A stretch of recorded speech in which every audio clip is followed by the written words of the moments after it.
Leonardo DiCaprio, the guy who became the face of the 90s, almost threw away the role that skyrocketed him to fame, Jack Dawson in Titanic.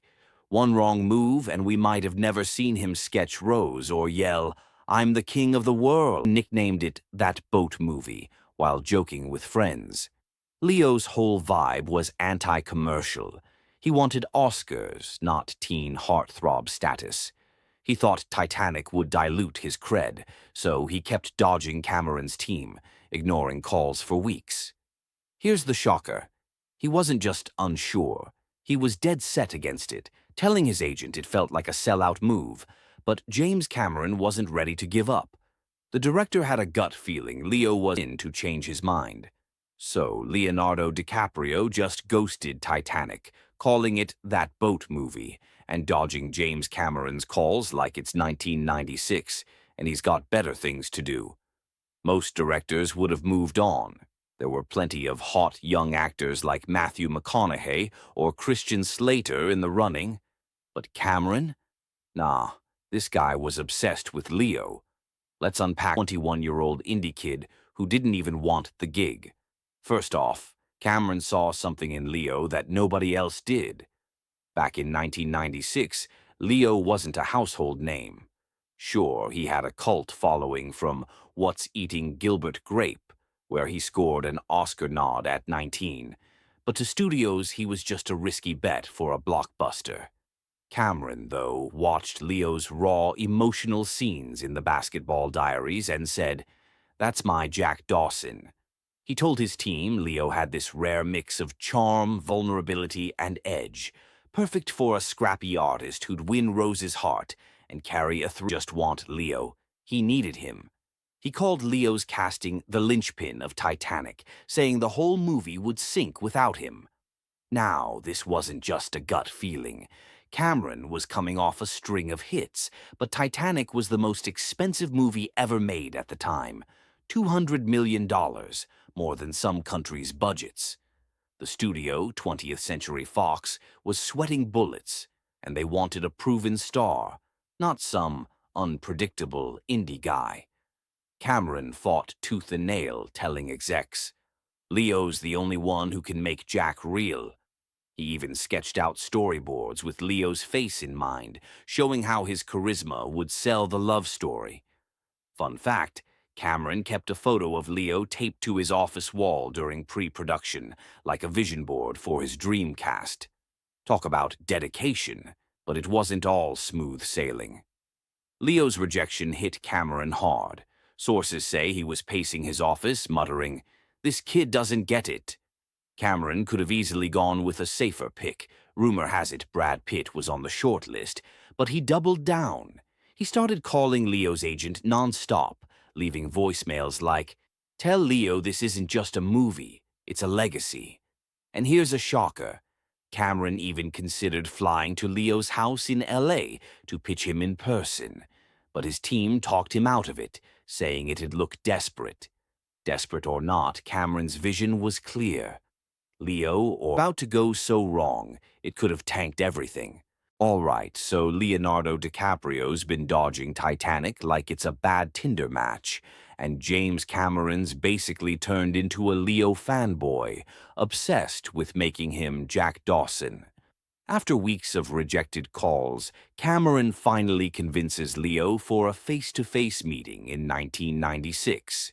This is it, the moment that could lock Leo into the biggest movie ever, or sink the whole plan. Spoiler, it's a total disaster. Let's dive into the awkward audition moment that almost cost Leo his Titanic ticket. Picture this. Leo strolls into the casting office in LA, all 90s cool with his floppy hair and leather jacket. He's still not sold on Titanic. He thinks it's a sappy blockbuster that'll ruin his indie cred. Cameron, on the other hand, is buzzing with energy, ready to sell his vision. He's got storyboards, ship models, the works, and he's like, "Leo, you're gonna make history as Jack." But Leo, he's barely listening, slouched in his chair, giving one-word answers. The vibe's already off, but it's about to get way worse. Cameron asks Leo to read a scene with a stand-in actress, some romantic lines where Jack flirts with Rose. Now, Leo's known for his charm, right? But this time, he's not feeling it. He mumbles through the lines like he's reading a grocery list, zero emotion. Cameron's sweating, thinking, is this the same guy from the Basketball Diaries? Then comes the cringiest moment. Cameron says, Leo, put some heart into it. Jack's a dreamer. Leo smirks and goes, look, man, I don't even know if I want this gig. Dead silence. The casting team's jaws hit the floor. One assistant later said it was like watching a car crash in slow motion. Here's the kicker. Leo wasn't just being difficult. He genuinely didn't get Titanic's magic. To him, Jack was just a boring romantic lead. He even asked Cameron, why's this ship stuff such a big deal? Oof. Cameron's face turned red, but he kept his cool, saying, it's not just a ship, Leo. It's a story about life, love, and survival. Still, the damage was done. The studio execs in the room were whispering, this kid's trouble. Let's call Matthew McConaughey. Cameron's dream was hanging by a thread, and Leo was ready to walk out the door. But wait, someone was about to step in and shake things up. Guess who? Kate was already locked in as Rose. She's about to become the secret weapon that turns this ship around. Let's dive into how Kate's unexpected push gave Leo the nudge he desperately needed. By 1996, Kate was no stranger to big roles. She'd starred in Sense and Sensibility, earning an Oscar nod at just 19, so she had serious cred. When she signed on for Titanic, she was all in, calling it the role of a lifetime. But here's the thing. Kate knew the movie wouldn't work without the perfect Jack. She'd seen Leo's work in What's Eating Gilbert Grape and was blown away by his raw talent. When she heard Leo was Cameron's top pick but acting like a diva, she wasn't having it. Kate later said, I just knew he was the one to bring Jack to life. Now here's where it gets juicy. After Leo's disastrous audition, Cameron was venting to Kate about how Leo didn't get the project. Kate, bold as ever, asked to meet Leo herself. Studio execs were already nervous, micromanaging every decision to avoid a flop. When Cameron pitched Leo as Jack, they didn't just raise an eyebrow. They practically had a meltdown. To them, Leo was a wild card. Sure, he got an Oscar nod for What's Eating Gilbert Grape, but he was no proven box office draw. One exec reportedly snapped, this kid's a nobody. His last movie barely made $2 million. They wanted a safer bet, someone like Brad Pitt or Matthew McConaughey, who already had blockbuster cred. Here's the juicy part. The studio's doubts got worse after Leo's train wreck audition. You know, the one where he mumbled lines and asked, why's the ship such a big deal?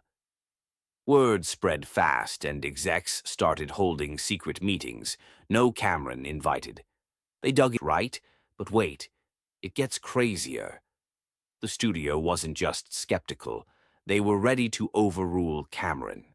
They sent him a list of approved actors, pushing hard for McConaughey, who just starred in A Time to Kill and had that southern charm they thought could sell tickets. Rumor has it they even had a backup plan to test screen Christian Slater if Leo didn't shape up. Cameron was furious, arguing that Leo's raw energy and emotional depth were unmatched. He told the execs, you're not seeing it. Leo's gonna make this movie a legend. Here's the crazy part. Leo's decision wasn't just about the script or Cameron's passion. He later admitted he felt a weird gut instinct, like Titanic was destined to be huge. Call it fate or ego, but that flip was the spark that lit the fuse. Leonardo DiCaprio finally said yes to Titanic in 1996 after rejecting it, bombing auditions, dodging Kate Winslet's pleas, and nearly getting axed by skeptical studio execs. James Cameron's gut, Kate's passion, and Leo's last-second gut check turned the tide. But what happened next? Let's dive into the ripple effect. How Leo's role as Jack Dawson didn't just make Titanic a blockbuster, but turned a scrappy indie kid into Hollywood's ultimate heartthrob and redefined the game. When Titanic hit theaters in December 1997, it wasn't just a movie, it was a cultural tsunami blockbusters like Avatar and Avengers. Leo's casting also showed studios that young, untested actors could carry massive projects, opening doors for stars like Ryan Gosling later on. Here's a shocker. Leo almost didn't cash in on Titanic's success. He took a flat $2.5 million salary instead of a profit share, missing out on a potential $40 million. Ouch. But even Leo laughed it off, saying, "I'd do it again in a heartbeat." Leo's journey to Jack Dawson was a roller coaster, but it's why we're still talking about him today. From saying no to becoming a legend, his Titanic story is proof that one role can change everything.